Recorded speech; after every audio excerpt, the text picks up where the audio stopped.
This is the New York City FC Pregame Live. Today, New York City head back to the Bronx to host Charlotte FC. And now, here are your hosts, Glenn Crooks and Matty Lawrence.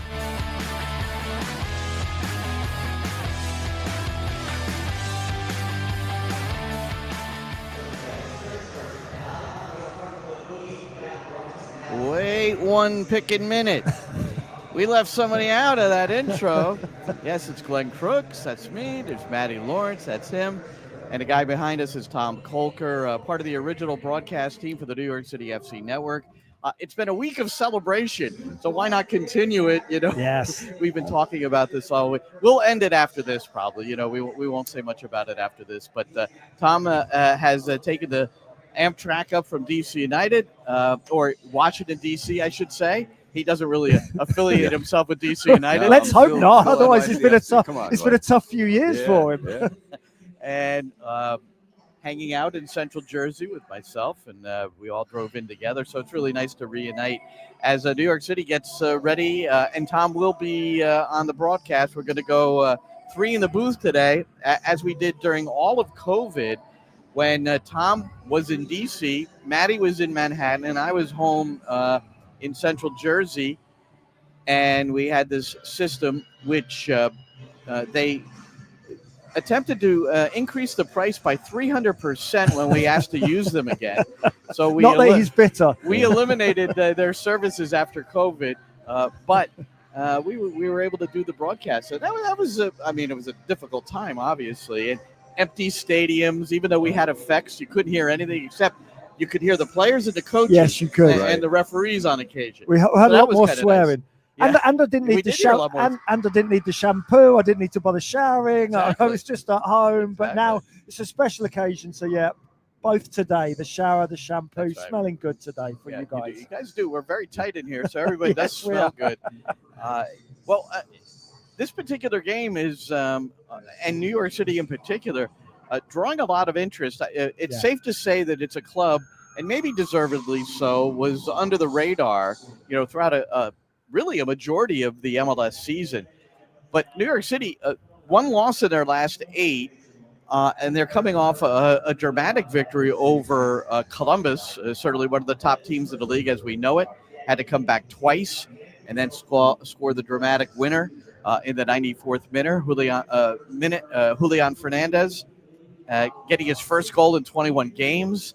So emotional for him because that unto itself, I think he would have been thrilled scoring a goal in whatever the situation was, but for it to be the game winner because the final whistle blew shortly thereafter, pretty much after the kickoff, after the goal, and then Hannes Wolf scoring in stoppage time of the first half to make a 1-1 when New York City had given up a penalty. Aiden O'Neill, who will not be in the starting lineup tonight, and it's not because the penalty was called and it was converted by Columbus to go up 1-0, but Wolf with the brace.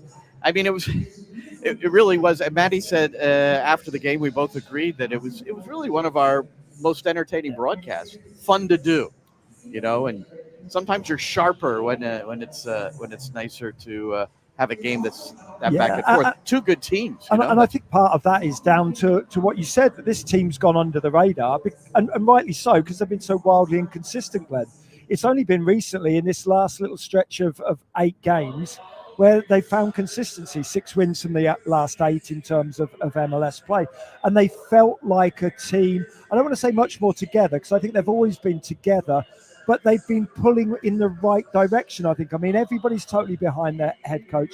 And I think everybody's got maybe a little bit more of a grasp of exactly what Pascal Janssen wants. I think Pascal Janssen's always been clear, but maybe the players haven't quite really lived up to the expectation of the head coach. That might be doing them a disservice, but that's what it's felt like. Right now, it feels as though everything's going well, and I'm hoping they're not going to shoot me in the foot by saying this today and losing here. This will be a big test today because Charlotte themselves are wildly inconsistent. Yes, they've won their last 9 games on the trot, so that's consistency. But before that, they only won seven points from 36 points. So only 7 points from 12 games. So their inconsistencies have been over large stretches of time. Yeah, it's wild. They had lost 4 of 5 before this streak. And then we were talking to Will, the radio play-by-play guy, on the way in, just kind of comparing notes. And he talked about, Leagues Cup was in the middle of that when they didn't play particularly well in 2 of those 3 games. So that it almost doesn't feel like 9 in a row, And it's not in all comps, but MLS it is. And they're starting to get guys back in form, and there's momentum when you start winning. Even if you've been that inconsistent, when you start to build, you get that momentum, and you start believing, and all of a sudden, 1 turns into 2, turns into 3, and then you feel like, okay, absolutely, we can go on and play. So you believe in the psychology of sport? Is that what you're saying, Tom? Yeah, absolutely. Yeah, look, winning breeds winning, losing breeds losing, and you could then get away with playing badly at times as well, because you're just so confident in your own ability to win the game that even if you go 1-0 or 2-0 down, as NYCFC have been used to going down, you still have that belief, that inner belief that you can get something out of the match. And obviously that's what Charlotte have had. But I think this Charlotte run, yes, granted, I'm with you, Glenn, there has been the Leagues Cup gap, but in those 9 games, you said to me in the car ride up, only 4 goals conceded in 9 games. Yeah. 6 clean sheets out of 9. 66.6% of their games out of the last 9 have ended with clean sheets. That's phenomenal by anyone's stretch of the imagination. And they're coming on one of their clean sheets. They just shut out Messi in Miami 3-0. Comfortably. So they're going with the same 11, and it includes the 2024 goalkeeper of the year, Christian Kalina. So he's obviously made his mark. But the guy at the back for them that is unusual in terms of his positioning is Marshall Ruddy, Jaquil Marshall Ruddy, who has been converted into a fullback. He plays it on the left and the right side for Charlotte during this streak. Going from a more attacking role. I think you quite often, certainly throughout my career, I've seen that happening, because some players, they play in that advanced role at a younger level, and because they're so quick or because they're so technical, they can get away with it at the lesser level, but they come up to a higher level. And yes, they're still technically proficient, but they don't quite have that ability to produce in terms of goals and assists maybe. And they can transfer to that backline. Quite often they're quick. So quickness in itself alleviates any defensive inabilities you may have, or certainly helps. And Marshall Ruddy, I think really he's only playing there as well because Burns had to move over to the left-hand side because of the injury to Toffolo. Toffolo, who had come in on a transfer from England, Nottingham Forest. Yes, he was at Forest. Yeah. Now they've got a guy going to Middlesbrough who is part of the back line too, Adelson Malanda, and he has been good against New York City FC, but obviously good in other matches too. So he's next to Marshall Ruddy, which provides a little stability. And then everybody knows Tim Ream because he's American. He's the 30. Well, is he 39 or 38? How old are you, Tim Ream? Hold on. Poor old Tim. Poor old Tim. See, he's 37. Sorry, Tim.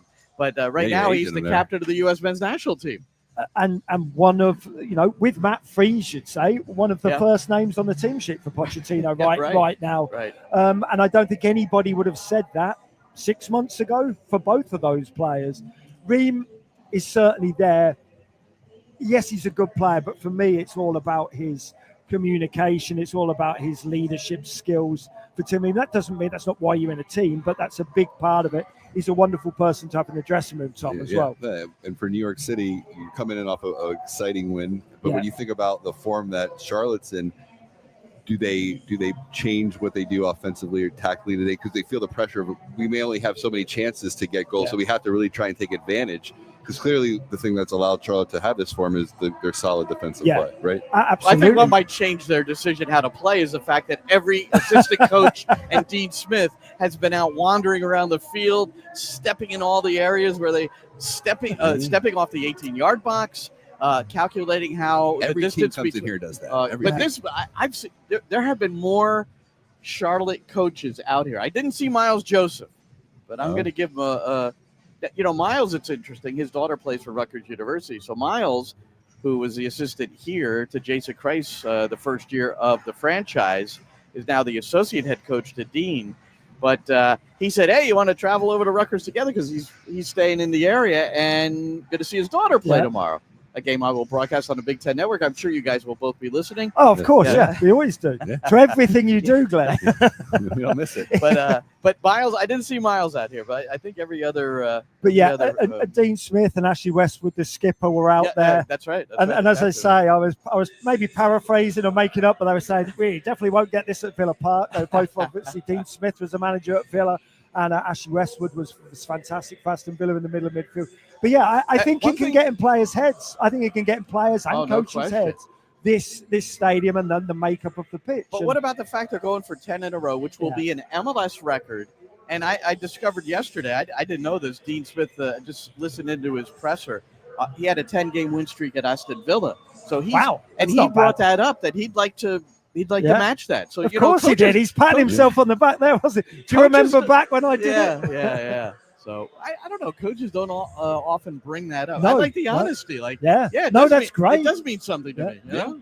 Yeah, you never hear. Well, there's Tom Kolker, Matty Lawrence, Glenn Crooks. We are your broadcast team today on the New York City FC Network, which will also, and we hope you will consider, if you're watching the game on Apple and MLS Season Pass. Well, not consider, it's mandatory. It's mandated. All right, it's now been mandated that you use the drop-down app and listen to the English hometown commentary, and that's us, while you're watching the game on Apple. Otherwise, you need to do the syncing up thing, and you could listen to it on your phone at the stadium.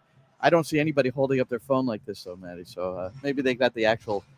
I did actually meet somebody at pre Oasis concert at MetLife Stadium. I met a big fan of all of us, and he said that he watches the games here and he listens to it on the radio. There you go. It's what we used to do. I know you did this, Tom, going to Yankee games, not in this Yankee stadium, but the one next door that no longer exists, and bringing my transistor radio, and it was in sync with the play on the field because there wasn't all the different cable and digital operations. But you did that with Redskins games, didn't you? Yeah, absolutely. It was the best. It really is fun to do it that way. So you brought up Matt Freese, or somebody did. Well, you know what happened with Freese this week? On Thursday night at 8 o'clock, it's interesting that's when it was released.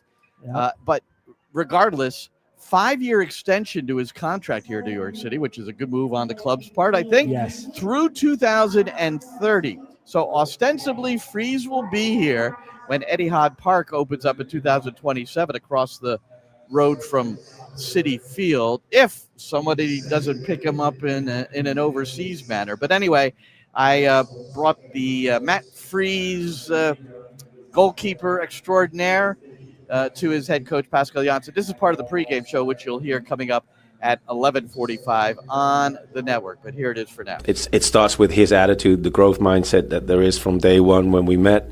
It was very interesting when we started out with the camps in California in January, where the first part he missed, and he contacted me even then to introduce himself, and we had a couple of conversations about what he was looking to improve over the season, and if I was willing to help him in these areas.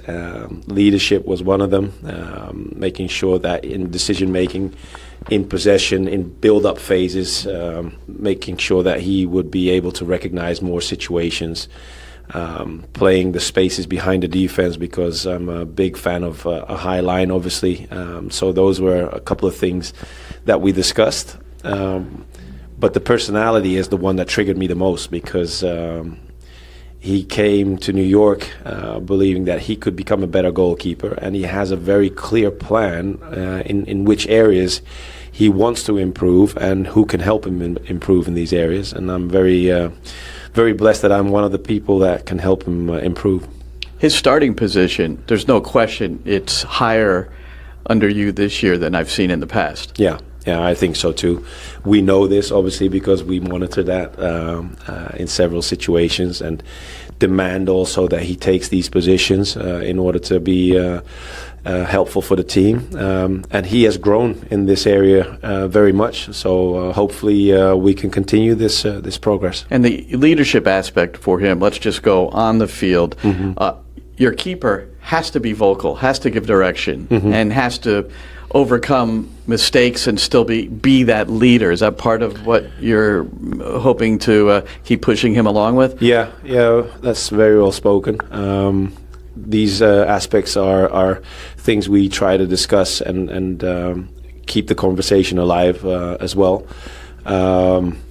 Making mistakes is part of the process, obviously, because he's trying to get out of his comfort zone this season, and he's shown so much progress in these areas that it becomes comfortable again. So we are looking for training situations, scenarios to make him feel uncomfortable again and set the growth mindset to it. I like that. Now we're making it uncomfortable. And your coaches you played for, I mean, I think the good coaches, that's how they grow their teams and grow their individuals, is you just keep adding to the difficulty once you've accomplished something or reached a level that you can handle. Absolutely. Once you've completed a task, whether it's playing on a Game Boy, whether it's playing on a computer, whether it's football, whether it's baseball, once you've stood in the in the batting cages and you can hit the 55, then you hit the 75. Well, when you're out here on the field and they only want Matt Freese to command the 6-yard box, and he does that well. Now we want him to command the 18-yard box, or just the penalty spot the first time, and then after that to the 18-yard box. Just keep testing players. Matt Freese was just being interviewed by one of the kiddie reporters up there, and he asked the little child, the child was like 10 or 11, asked Matt Freese, "What's the one piece of advice that you would give to players for their football career?" And he just said, "Believe in yourself." Because you've got to believe in yourself, because there will be enough people who don't believe in you. So you have to have the right amount of belief in yourself to grow yourself and to progress in football. Especially a guy who sat behind Andre Blake for an extended period of time in Philadelphia and then came here and had to win the job over Luis Barraza. Absolutely. And I think that's his second point was hard work, of course, but that self-belief. And some people would class it as arrogance, but there's a right side between, there's sort of a thin line between total arrogance and a lot of self-belief. And that's what Matt Freese has got. You can see that huge amount of self-belief. I think any professional football, any professional sportsman or woman who gets to this stage has to have a lot of self-belief. Otherwise, you don't get here. So we've got Matt Freese in goal through 2030. And, the one thing is, will he be recognized? And we talked about this on the way in too, and where European clubs might decide they want to put out the cash, and it's going to have to be significant cash in order to get Matt Freese. And the comment I made to you guys, and I don't know if you agree, is that if he is number one and he plays in the World Cup next summer and he has a couple of games where he's outstanding and that's noted and that gets his team to the knockout stage, it's those sorts of performances in any of those competitions is where players get contracts, right? Yeah, and that's not just American players. That's any player. I remember Toto Scalacci way back in the day did very, very well for Italy and got a big move to Juventus. It didn't transpire because he just had a great World Cup.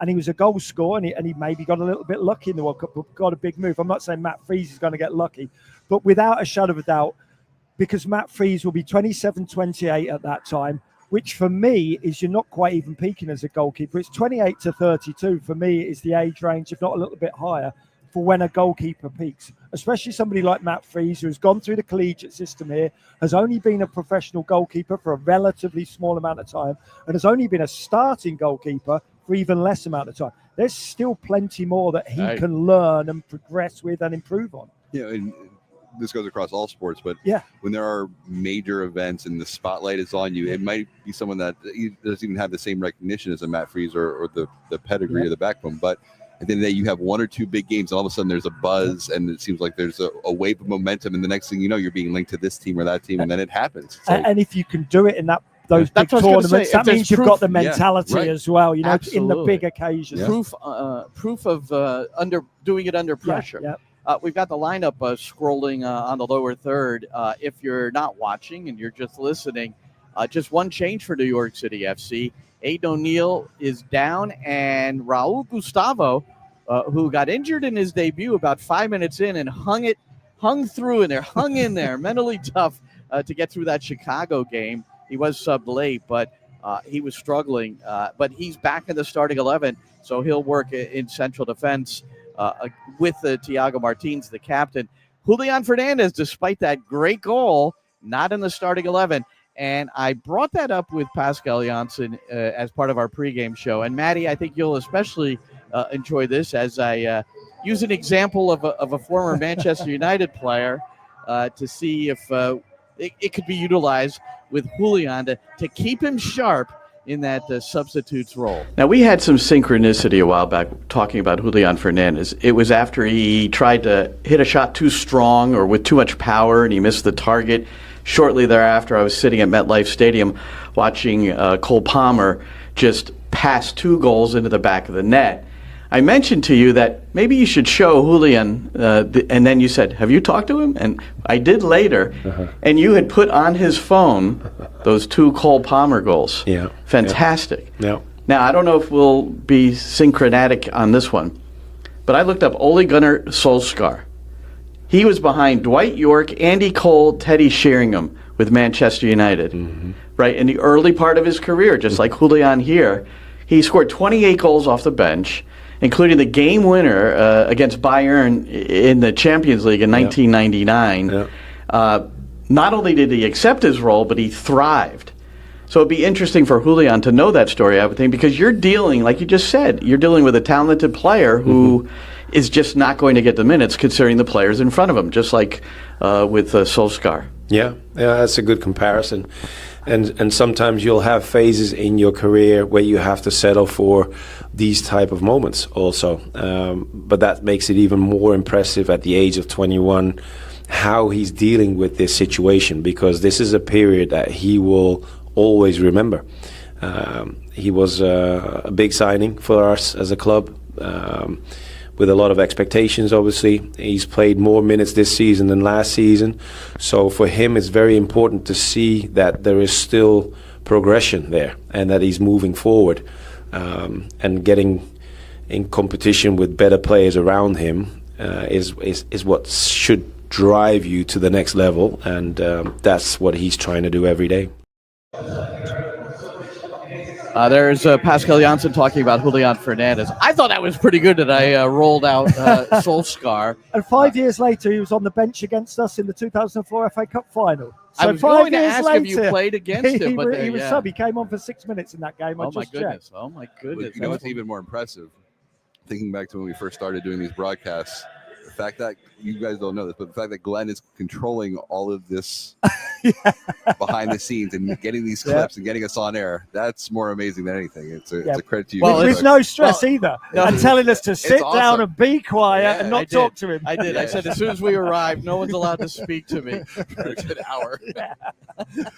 Oh, my goodness. But you did blame it on Tom because he took you out for a pint last night, so you didn't get to do your proper prep. See, blaming everyone else. Downtown New Brunswick, if anybody's in that area, it's a cool spot. They close down the streets at this time of year through, I think we were told, through the end of October, and some great restaurants. In New Jersey, the restaurants in New Brunswick are rated quite highly. All right, one final thing I want to play. And look, part of the reason Tom is with us is because we're celebrating what was our 400th broadcast when we were in Chicago 2 matches ago. So it was number 401. That was a come-from-behind victory. Yep.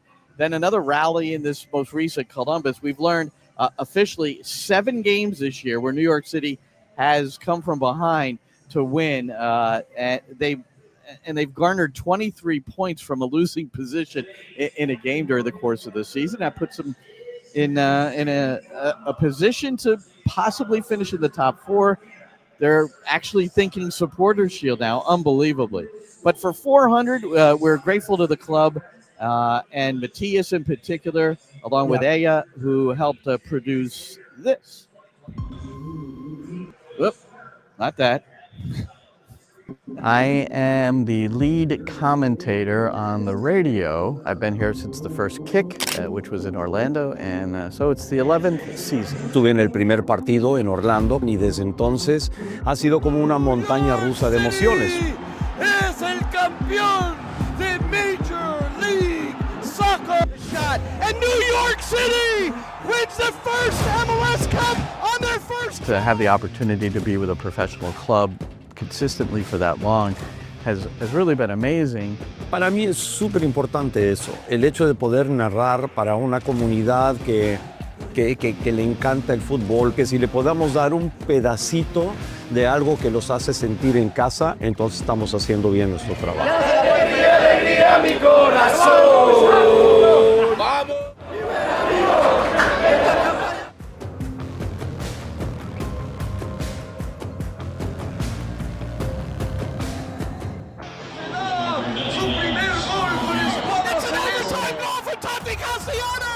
ultimately evolved into Matty becoming my full-time partner. Matty's one of the best. Although Glenn's the play-by-play guy, obviously, Glenn's knowledge of football, of soccer is absolutely tremendous. I'm more describing why something happens, but I think we have great dialogue. I think we have such a good rapport that we can pull that off. Ariel es una biblioteca del fútbol. Puedo preguntar cualquier cosa sobre cualquier jugador y él va a saber algo. Mi relación con Roberto ya tiene muchísimos años, la parte final de la temporada 2021. Vivirlo de cerca, vivirlo con Robert, pero realmente impactantes y creo que eso no se me va a olvidar nunca en la vida. Munder Tor-Aronson, he scores a free kick goal. That point, not only did it keep them alive, they didn't lose another game the rest of the season. Ese momento fue absolutamente clave porque desde ahí en adelante New York City nunca perdió un partido más el resto de la temporada hasta que pudo elevar la copa de MLS Cup allá en Portland. When New York City FC win, it feels so good to be in the booth, and when they lose, on the flip side, sometimes it feels really bad.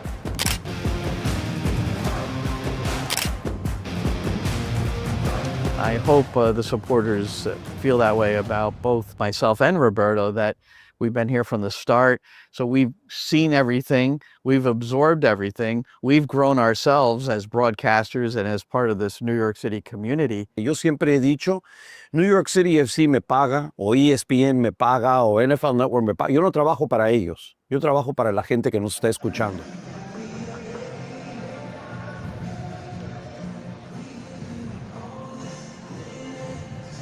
Very nice. Very well done. You got a quick little photo of Tom in there. It's like, your beard is grayer now, by the way. Much grayer. I thought I'd pointing go to that. All right, so we're getting set for 11:45. That's Eastern time when the New York City FC Network presents New York City football as they play host to Charlotte FC. This is your live commentary team. That's the pregame show with Pascal Janssen coming up. 13 and a half minutes of pretty interesting dialogue with the gaffer, the profe, the head coach for the City Football Group's New York City FC. And then kickoff's scheduled at 11:10. At 11 o'clock, we'll be joined by MLS Season Pass on Apple TV, where you can listen to the English hometown commentary while you watch on a beautiful late summer afternoon matinee. Pretty unique to have a noon kickoff, but we've got it here in the Bronx. So thank you so much for joining us on this, and we look forward to you joining us for the game. And enjoy it, everybody, and have a great day.